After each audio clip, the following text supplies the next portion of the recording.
Hello and welcome to the Browns Blitz. Today is December 20th, and this will be episode number 129 of the Browns Blitz. I am your host, Rod Bloom. Joining me today is my brother, Jeff, fresh off of a holiday, as they say in other parts of the world. Right. Jeff, how are things going?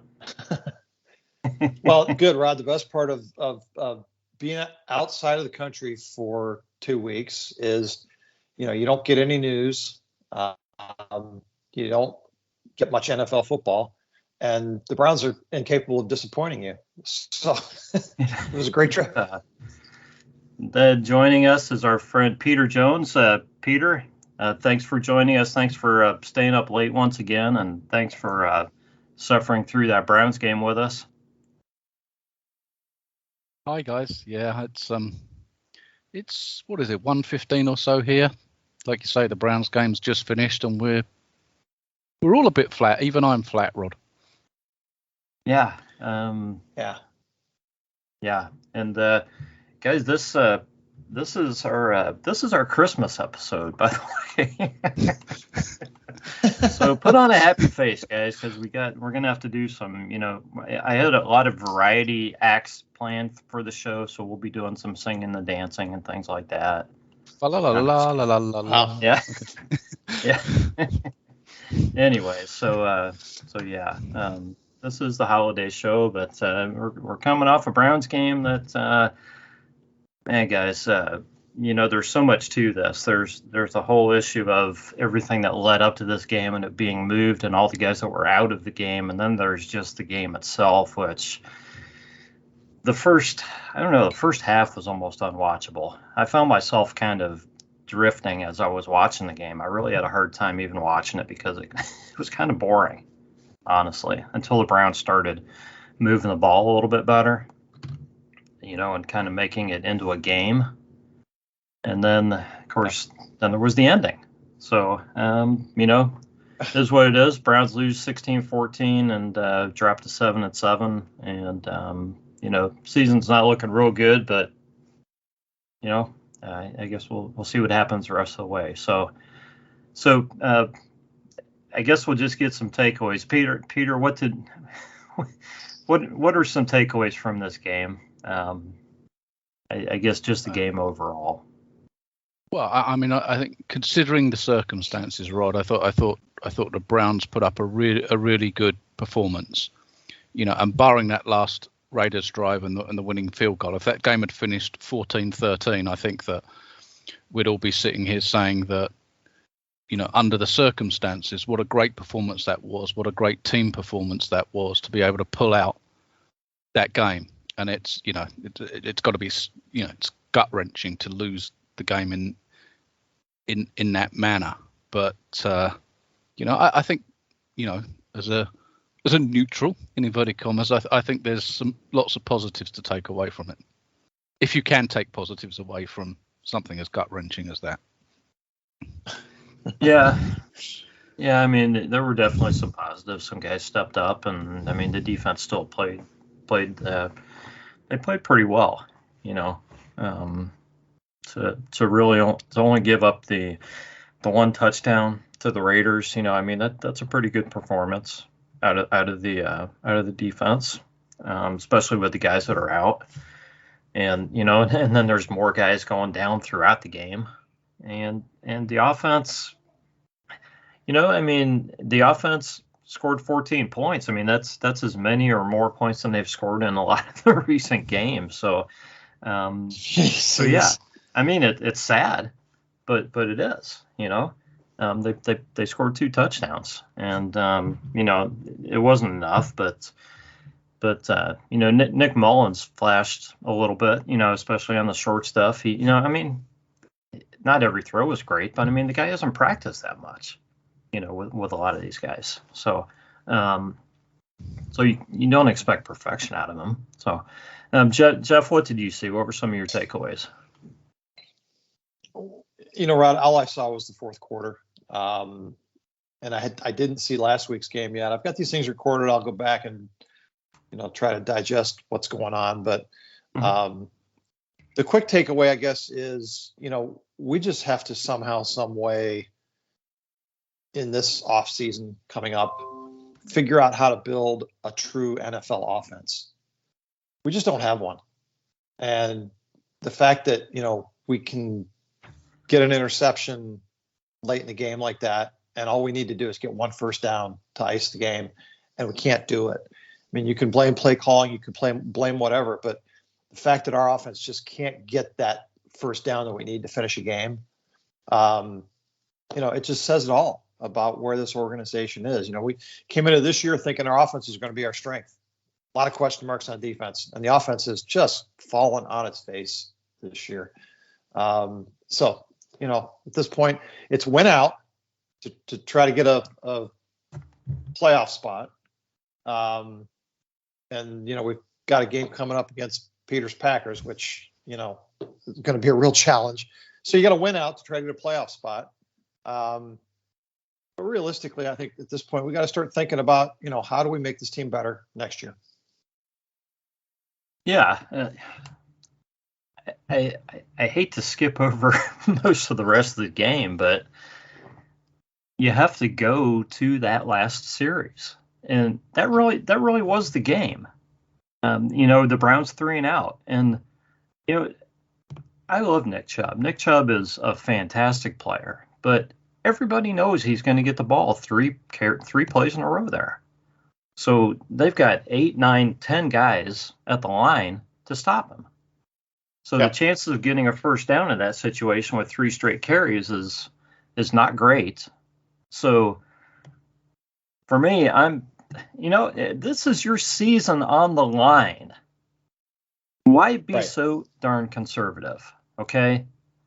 These guys were talking about, the way they were going to coach, that Stefanski told them to just kind of go for it, that they knew what they were doing. He had confidence in them, not to coach like he was looking over their shoulder. They called that, I think he called plays on that last series like Stefanski was looking over his shoulder. So, I would have passed on third down and, whatever. I mean, obviously there's a chance Nick Chubb's going to make any run. So, but before the play happened, I'm like, man, I would pass. I'm going to pass there because I just think the coaches are in a no-win situation there. You throw the ball and everybody goes, just run Nick Chubb. You're in a no-win situation. And just because this offense is just so bland, so predictable, so easily stopped.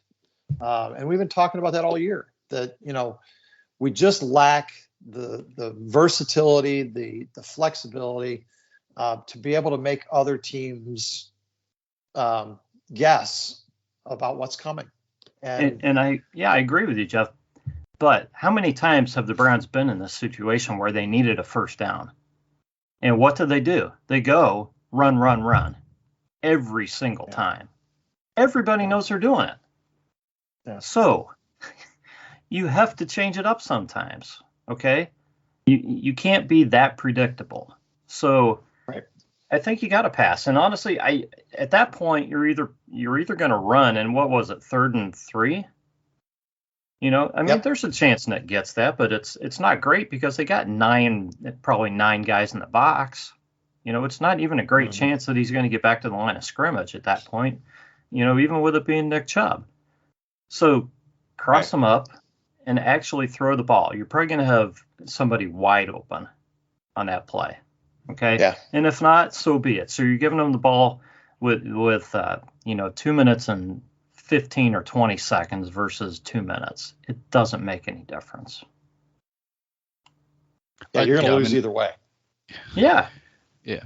I mean, I agree with that. Just watching the game, I think you have to get the first down, and if that means throwing it on third down, I think you have to, because like you say, Rod, whether even if that pass goes incomplete, well, there's 2:20 or whatever it is left on the clock. It's not the difference. Yeah. It's not the difference between a minute and just 30 seconds left on the clock. That's a different conversation. But any NFL offense with roughly 2 minutes left, even with no timeouts, is going to be able to drive into field goal range. So the clock pretty much. Except ours. Well, I guess what I should we need 4 or 5 minutes. Yeah. I guess what I should have said, if any NFL team would have the opportunity within those 2 minutes to drive into field goal range, because in today's NFL, you've only got to get to the 40, even the 35, to kick a 50, 52-yard field goal or whatever. Right. The kickers are generally so good that you've got an 80% chance probably of kicking a 57-yard or whatever in today's NFL. His kick would have been good from another 10 yards out probably. Oh yeah. So I mean, they were, but they hit it easily. Go ahead. No, I was going to say, but I guess like all games, aren't they? You can look at what happens at the end of the game, and clearly that's really important. But there are plays along the way that get you there. The drop pass by Peoples-Jones in the first quarter, was it? Down the sideline, it was about a 40-yard pass. That was a huge play. It was especially at that stage of the game as well. It was a huge play, and I know it was a difficult one to hang on to because the defender was right there to knock it away. But that's the kind of play you kind of have to make. Particularly when you've got all of those guys out and Baker's not playing and whatever else, you have to take those opportunities. And that's not a knock on Peoples-Jones. It's just one of those things. But those are the kind of plays that you kind of have to come up with. Well, you're absolutely right. Peoples-Jones had that drop and he had another drop, which both led to punts. Okay, and I mean, it just stopped the Browns entirely. I mean, it helped to lead to them not putting up any points at all in the first half. That and the missed field goal, near the end of the half. So, and I tweeted, "Come on, DPJ, we need your help in this game." And in his defense, he had 2 great catches in the second half. But if he makes those, if he makes either one of those 2 catches, the first 2 catches that he dropped, it could be a different ball game. Because he gets the Browns a first down and it gives them a chance to score. Agreed, and and he ran a great route on that sideline route, the go route, stop and go almost in the first quarter down the sideline, and I'm not knocking him at all. That's a really difficult catch to make with the defender right there. But as a team, you kind of need to be able to come up with those plays somehow. Yeah, so I mean, on that particular play, it looked like he had the ball and he was trying to he was almost trying to run with it before he had it, and then the defender was there and he kind of bumped into him and kind of went out of bounds and dropped the ball all once, because I couldn't believe he dropped it when because from the other side it looked like he completely caught the ball. Next thing you know, it's out of his hands. I'm like, how in the world did he drop that? But I think he was trying to make a move afterwards before he completely put the ball away. I mean, it's just the kind of play that your team needs to make. I mean, you need guys like that to step up, or you need somebody to step up in a game when you have so many guys injured and out, and so many guys from the practice squad there on the sidelines waiting to come in and things like this. And then the missed field goal didn't help either. At the end of the first well, that put you in that position, right? Yeah. Well, I mean, it changed. I mean, it changed the whole complexion of the game, really. I mean, you don't know what the Raiders would have done, with going for their field goals and everything in the second half. They may have gone a little bit differently on their scoring pattern too, if the Browns, had a field goal under their belt too. It's hard to tell what it would have done to the game. But just a frustrating game, guys. Very frustrating. Frustrating week, I think. Just the fact that they couldn't field the team on Saturday. The league made an accommodation, and then they still couldn't get enough guys back. You have the depth of this organization that you're really relying on, and just to still not be able to execute an offense It's just been going on for weeks. That our defense is playing well enough to win us ball games, and we just don't have the tools on offense to be able to compete in this league. That's the way I see it. Until we can put together an offense that can score 20 points in a given week, we just can't compete with the rest of the league. This is exactly one of those games, Jeff. If the Browns would have scored that one more touchdown, would have been an easy win. Right. Right. So that's the way it goes. What I wanted to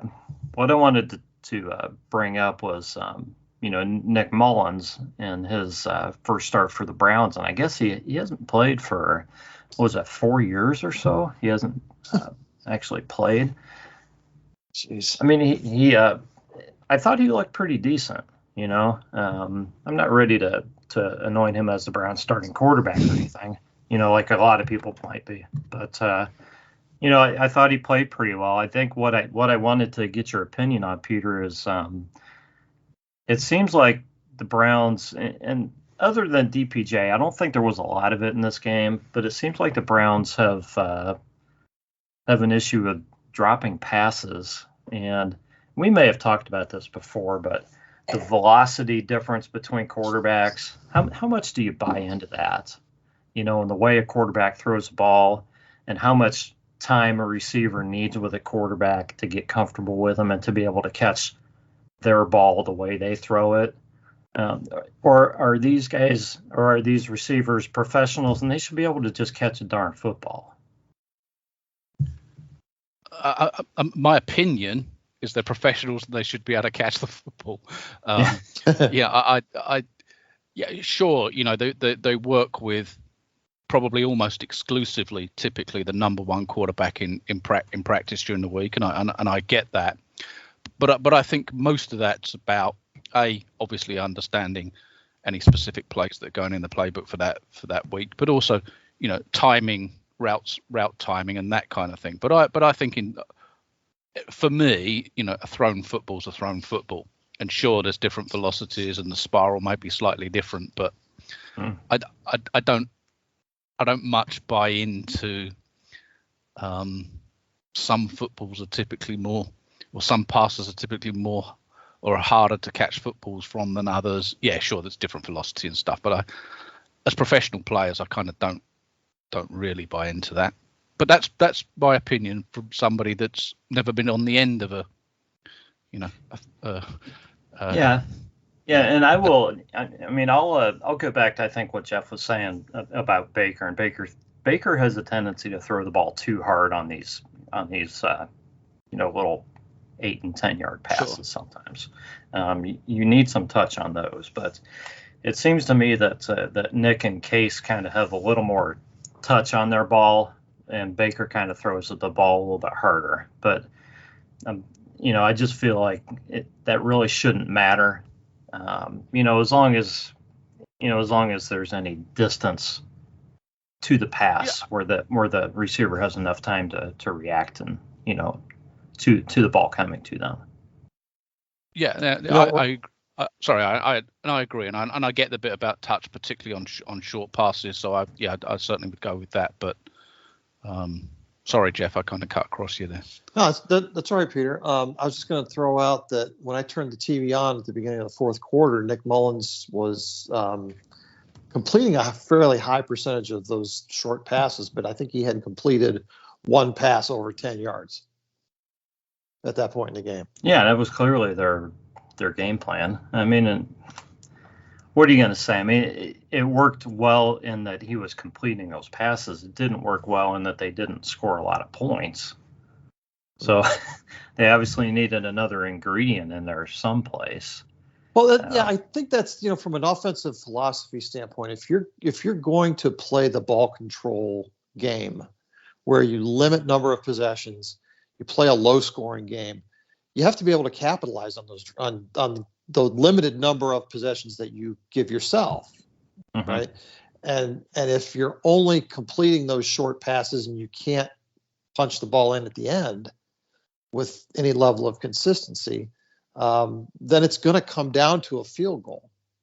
And if the other team is slightly better at executing than you are on that day, it turns into a loss. The margin between winning and losing in the NFL is so small that, and you're making it even smaller. Yes. By playing that type of a game plan, right? Yep.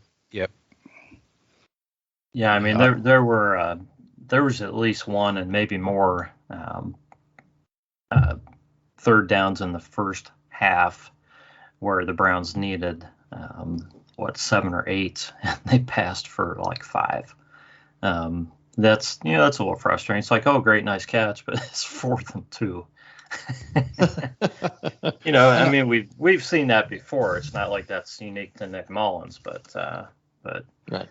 Yeah, it'd be nice to pick up the first down in those situations. But I just think the Browns lack anybody that is going to put some fear into the defensive backfield of the opponent's defense. Let's be honest about who we're playing on a weekly basis. These guys are not high draft choice, high projection type of guys. We're looking for diamonds in the rough with our receivers for the most part. Other than, a couple of highly touted tight ends, we don't have anybody that puts a lot of fear into the other team's defensive backfield. So getting guys open between 10 and 15 or 20 yards just doesn't happen very often for us. Right. I mean, DPJ and Njoku were the only guys who were really going down the field. I guess Higgins had one catch. But, I mean, it wasn't like it was more than 10 or 12 yards. I don't even remember him throwing to any other wide receivers. He was throwing to Felton and I don't even know who else he was throwing to. I mean, he was throwing to DPJ a lot. 4 or 5 times.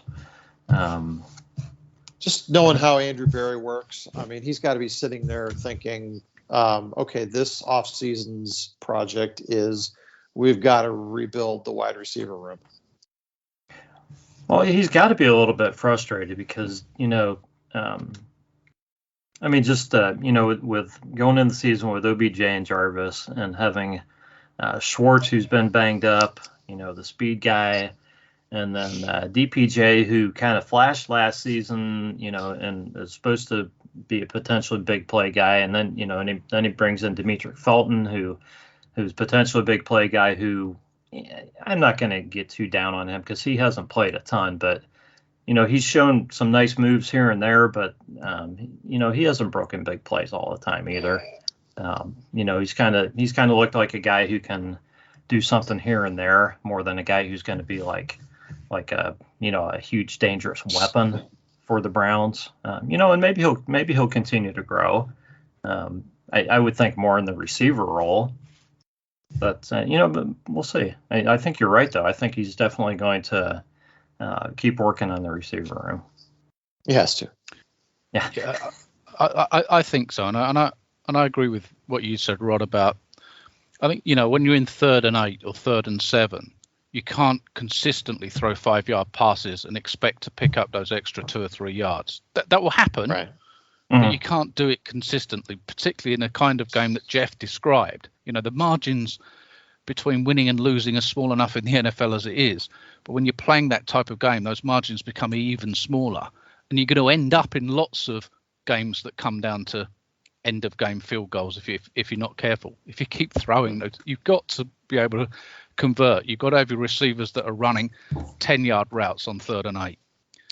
You can't always rely on picking up, throwing a 5-yard pass and expecting your back or whatever to make the first tackle a miss and get to the first down marker. That's asking a lot every time. And I know it's safe. And I understand the reasons for it. And I thought that Mullins was good. And given the situation, given that he won't have hardly practiced, I thought that Mullins did well under the circumstances. But sometimes you just got to call those. You've got to call a 10-yard route on 3rd and 8. Right. Yeah. No, I agree. Maybe it's an oversimplification, but shouldn't the offense and the team go into games kind of with a goal in mind of scoring 20 points, knowing what this defense can do? I mean, seriously. Right. And so, okay, we got our 14, we're good. Let's punt. Defense will probably stop them. It's just, I mean, I don't know. I'm with you, Jeff. They got to find a way. And I know this is probably not the week to complain about it, because there were guys that weren't playing this week. So there's built-in excuses this week. Right. My computer is still waking up from vacation, but I want to look at what the Browns averaged point-wise last season versus this season. I've got to believe that we're in the bottom 25% of the league this year in points scored. Am I way off on that? Oh, I would think you're probably right on. Well, I mean, they're probably dropping lower each week, right? You know, so yeah, I mean, they're probably in the bottom 8 teams. I would be surprised almost if they're not. Last year we were probably top 10. I'm just spitballing. I can't look at the numbers, but I think we were probably top 10 last year in points scored. This year we're bottom 5 probably in points scored. Our defense is significantly better this year than it was last year, particularly over the last several games, creating takeaways, especially takeaways at opportune times. Our defense is good enough to win in the NFL. I've been saying that for a while now. Yeah. Our offense just isn't. And until we can figure that out, I don't think we have much of a chance in any game, no matter who the opponent is, until we can field a respectable NFL caliber offense. It's going to be tough sled. Yeah. I mean, that's definitely true. And especially with this week coming up, I think there were some people were hoping that the NFL would push that game back a day for the Browns with them playing on Monday. I haven't heard anything about that, so I'm assuming that there's no chance that that's going to happen. So I'm guessing it's going to be on Christmas Day, and that's in the, was it 4:30, Peter? Yeah, I think so. 4:30 Eastern, I think. On the frozen tundra of Lambeau Field. Yeah, I mean, that's a game the Browns, at least we'll get to see one good quality NFL team in that game. Well, what was the final score of the Packers game yesterday, Peter? Was it 31-30? Yeah, 31-30 against the Ravens with Lamar out and some DBs out and everything. And I'm not saying this to say that the Browns have a big chance in this game. I'm just saying it was a tough game. A lot of tough games. Yeah, it was, and it was a game. So the Packers held on at the end of that game. The Ravens scored with 40 seconds to go, and they went for the 2-point conversion rather than the extra point that would have tied the game at 30-31 apiece. And obviously there's lots of discussion about whether that's the right call or not, but that's what happened. But it was a strange game that the Packers really should have put away. They were up by 2 touchdowns midway through the fourth quarter of that game, and let the Ravens back into it. But Huntley played a good game at quarterback for the Ravens, really, really good. Well, he played well against the Browns too. He did. And the Packers have struggled for a long time, but particularly in the last few years with quarterbacks that can move and quarterbacks that will run. So they don't get good contain on the outside. So quarterbacks like Huntley, like Lamar Jackson, the Packers really, really struggle to contain those guys. I mean, even the week before, Justin Fields, who you guys will know well, rushed for 70 yards against the Packers. It wasn't so great throwing, but that was, his inexperience as much as anything in the pros. But 70 yards rushing is something that a defense does not want to give up to a quarterback. No. So we lack something that in our playbook. I was going to say it's probably something you will not see on Saturday. Right. Yeah. So yeah, with the Buccaneers losing, the Packers are currently they're sitting alone with the best record in the NFC, right? Yes, they are. Yeah, they are. So they're they've got a really good chance of getting the number one seed now. They play Cleveland, Minnesota, and Detroit. So it's a decent run in for the Packers. So on paper, this Saturday's game, depending on who's back for the Browns, if the Browns were at full strength, that's probably the toughest game left on the Packers schedule. Even though the Vikings beat the Packers earlier in the year, 34-31, that was in Minnesota. I think the Packers would expect to beat the Vikes at Lambeau. So they're home that they probably go to Detroit then. Yeah. So if I'm hearing this right, Peter, our best chance on Saturday is that the Packers sort of like take us lightly and look past us to the next couple of games and figure they can just kind of slide into that number one seed. We don't get much of a fight from them. Maybe they sit Aaron Rodgers even. Who knows? Right. Well, I think that. So the Packers are playing with a really banged up offensive line, and it's been banged up all season. So Bakhtiari, all-pro left tackle, hasn't played a game all season.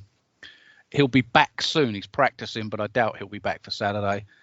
Elton Jenkins, Pro Bowl left guard, is out for the season. Starting center, you guys will know Josh Myers from Ohio State. He's not played for 9 or 10 games now, I think. They're playing a rookie at right guard, Royce Newman, and the right tackle is out, Billy Turner.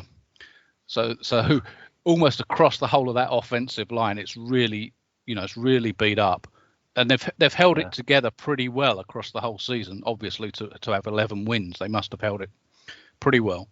But that's the place that you can exploit, I think.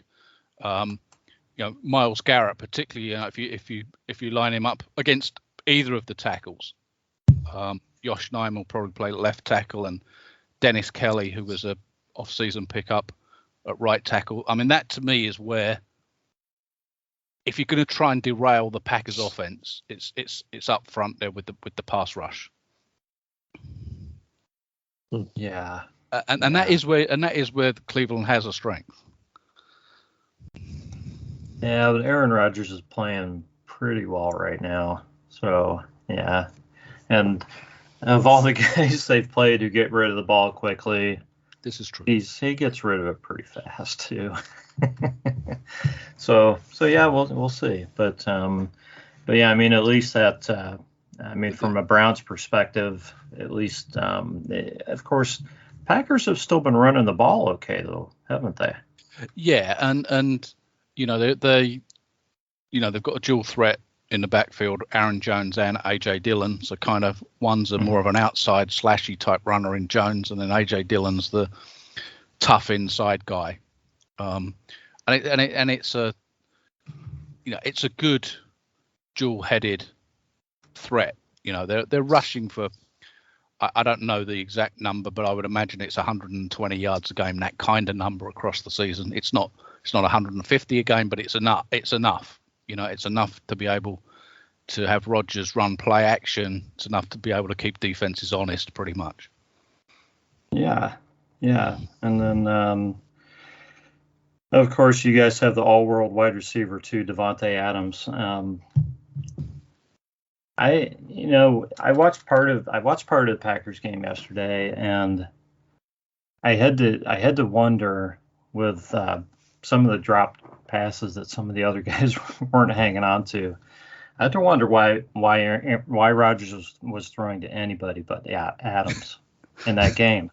Why he doesn't just throw the ball to him every time? It's a great question. He gets accused of focusing in on Devontae Adams a little bit too much, but you can understand why.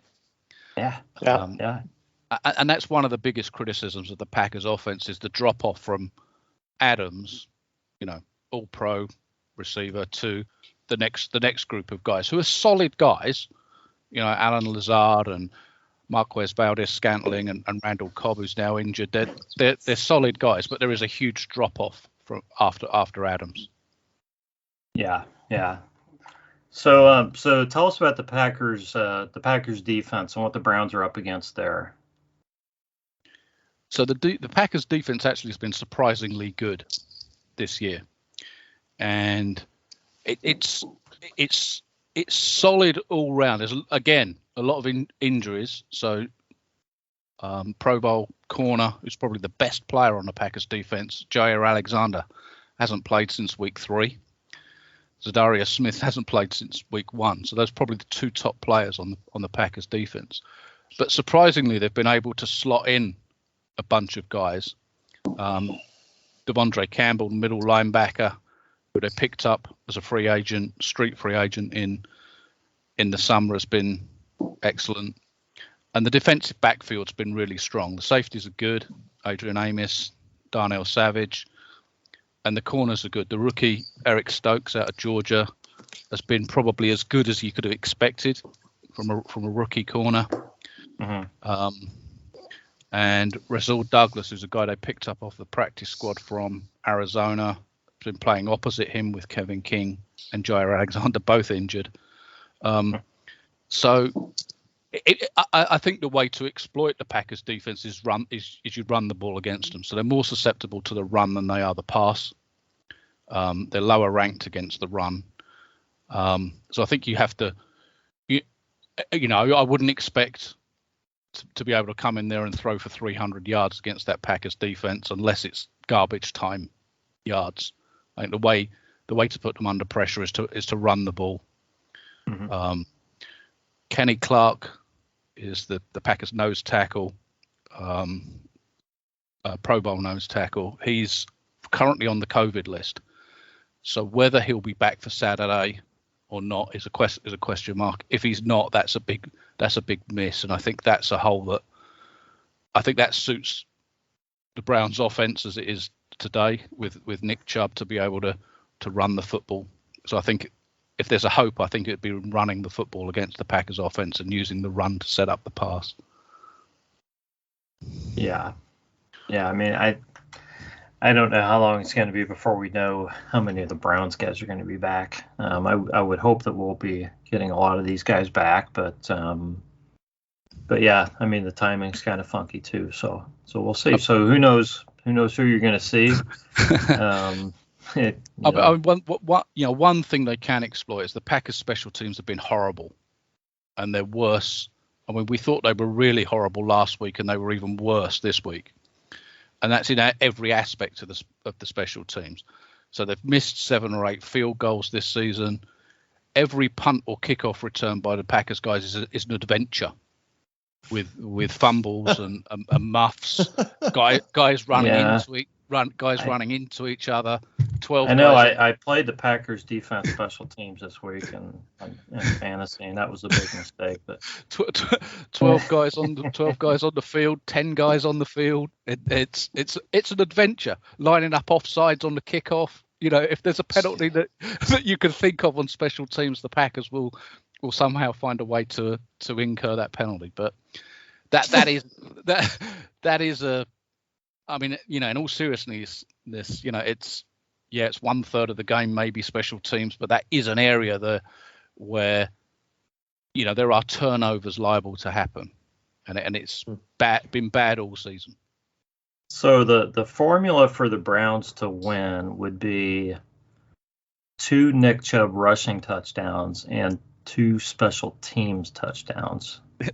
More than likely, and then maybe one defensive touchdown, and maybe 1 defensive touchdown off a fumble, and we hope to hold Aaron Rodgers under 35 points somehow. I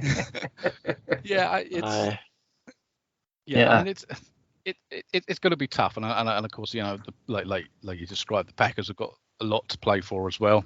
But I think. Most Packers fans would tell you that their one area of real concern is the special teams area.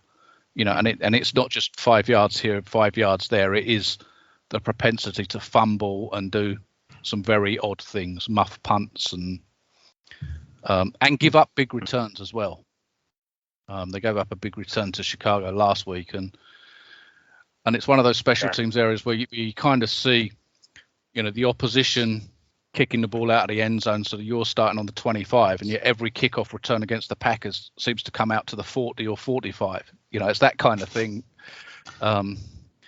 Browns offense could use some help like that.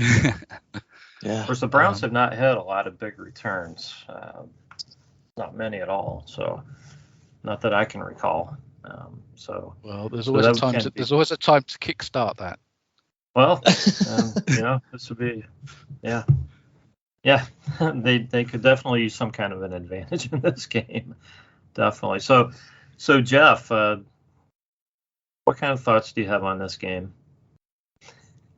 Well, I guess if I'm looking for something to be optimistic about, when you have 24 guys test positive in a week, and a whole bunch of them have already missed games due to COVID, there aren't a whole lot of guys left who can test positive next week. So I think the odds are that we're going to be able to get pretty close to full strength by Saturday. The way I understand it, very few of these guys are showing symptoms or very few symptoms. So correct. Hopefully by Saturday, we're going to be able to get the bulk of our roster back. And there aren't a whole bunch more guys who will go on the list. So full strength healthy, we may have a shot of at least not embarrassing ourselves. So if that's something, maybe a shot of hanging around for a little bit. Yeah. Well, if you hang around long enough, you never know. Right. You never know. So, and I agree, and I think that's the thing. I think the keys from a Browns perspective for me would be double cover Devontae Adams. Don't let him beat you. Right. Force the other guys to beat you.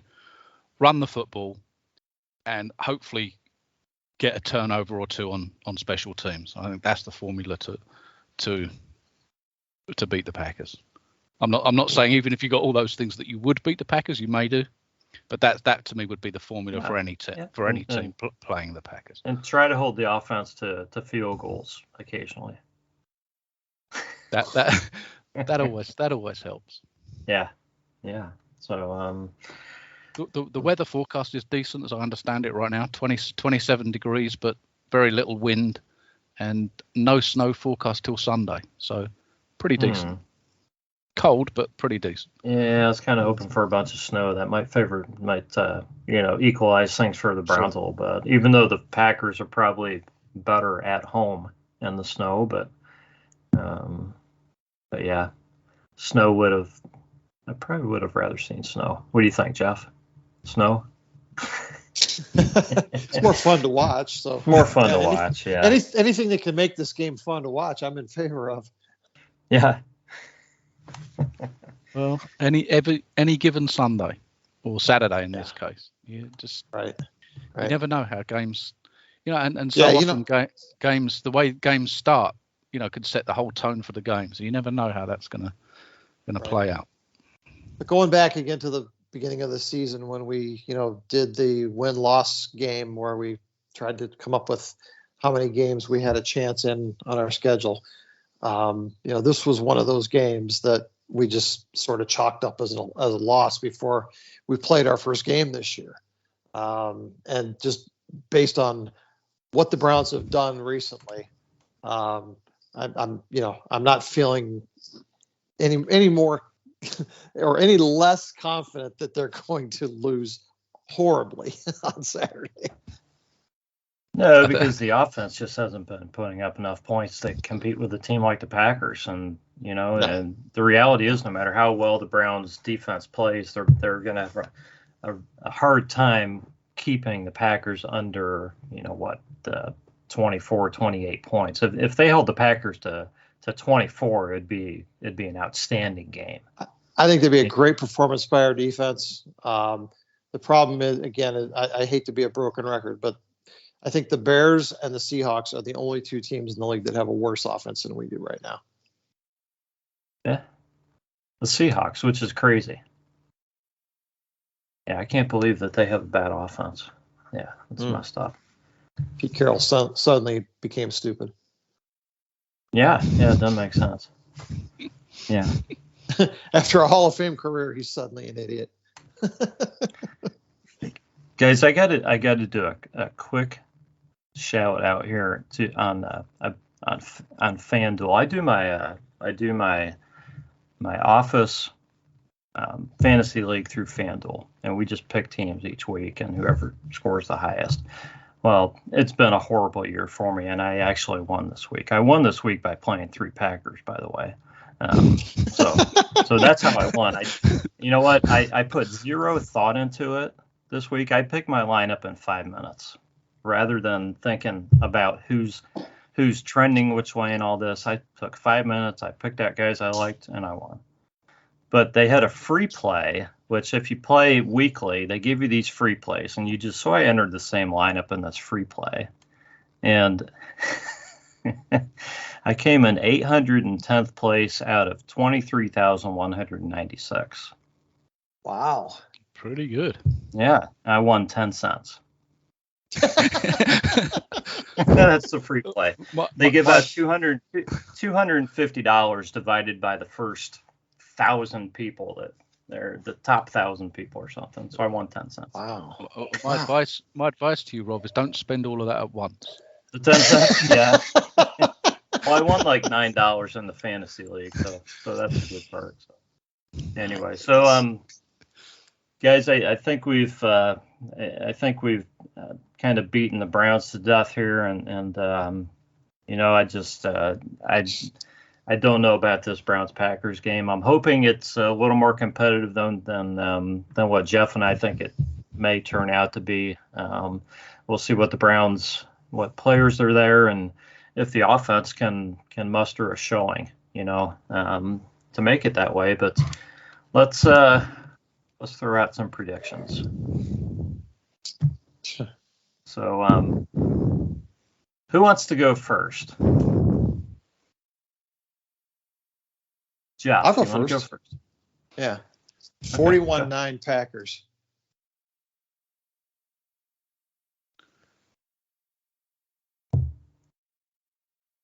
Peter, what do you think? Gosh. I don't have a score yet, so not fair. I think the Packers will win. But I would say that as a Packers fan. 31-14.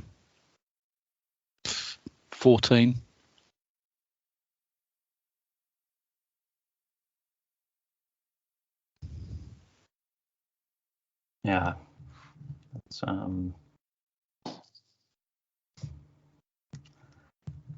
That's a pretty good score, Peter.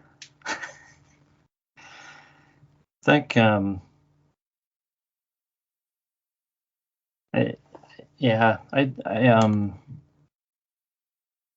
go. I think the Browns will keep it a little closer than people think, but I'm gonna go. Packers 27-16, but I don't think it'll really be as close as that sounds. Browns will probably score late, maybe a late touchdown or something. But I think the Browns defense, kind of like Peter's showing him a tad bit of respect and holding the Packers to 31. I'm kind of looking that way, like the Browns defense may do a little something in this game, but I just don't. I believe in our defense. I believe in our defense, Rod. The problem I see is our offense has to be able to get our defense off the field once in a while. No, I agree with you. Yeah, and you know what? I'll be honest with you. I like Peter's score better than mine. I just didn't want to duplicate it, so I just changed it a little bit. So if I was, what, Rod? This is your show. You need to start going first. I didn't even have a score in mind, though. I was still thinking about it, so I'm like, I let you guys go, and then that's fine. That's fine. So, anyways, if the Browns defense holds the Packers to under 30, I'll be pretty impressed. And part of that is because of what you're saying, Jeff. Because if the offense isn't doing anything and they're going 3 and out, or 5 plays and out, and the defense is out there constantly against the Packers offense, man, that defense is going to be worn out by halftime. Yeah. And it's going to be a long, long afternoon for them. Yep. So we'll see. Hopefully the Browns offense can show up a little bit and, make it a contest for at least a good portion of the game. And, if something strange happens on special teams or the Browns get some kind of turnover or score defensively, you never know. I mean, anybody can still beat anybody in the NFL, but this is definitely going to be a tough one. So, So we'll see. Closing words, guys. Peter, we'll let you go first as the guest. Thank you. Well, just say thanks again, guys, for having me on. I really, really enjoyed it. And again, I think all Browns fans can be proud of the way their team played tonight, given the circumstances. Sure, I know, like I said right at the beginning, it's gut wrenching to lose that way, but the way that they played under the circumstances, I think it showed a team that's together, even under that level of adversity. So I think they put up a performance to be proud of. Yeah, I think I can buy into that at least a bit. So Jeff, closing words. Yeah, I'll agree with Peter. I mean, it's good to see the foundation of a team that has some cohesiveness. It's something to build on going forward. A couple of years ago, if we had an outside shot at winning, 9 or 10 games at this point in the season, I think we'd all be pretty thrilled. It's just that our expectations were set quite a bit higher than that coming into this year. I think what happens now is this Packers game is likely to be a rout.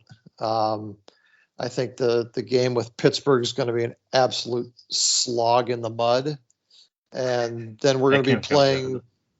Yeah, we're going to be playing Cincinnati to try to be above 500. But if it turns out that we're playing for our 9th win in Week 17. Given all of the crap that this team has gone through this year, I still think you have to feel pretty good about where we are going into next year. Yeah, I would agree. I mean, it's been a very strange NFL season, and that's that goes for the Browns, but it goes for a lot of other teams in the league too. So sometimes you have to look around you and not just at what's happening to your team alone. So. Right. It is really sad, though, when you think about the missed opportunity, though, because the AFC is so wide open this year that if the Browns had just been able to do a couple more things right along the way, we could really have been in the thick of it. A couple wins, a couple kicks, a couple first downs, and seriously. Yep. Well, I want to wish you guys and all of our listeners a Merry Christmas and Happy Holidays, and I hope everybody has a good one, because we're going to be past that by the time we reconvene. So everybody enjoy that time with your families and just this time of year. So everybody take care. This has been the Browns Blitz, and we will catch you next time.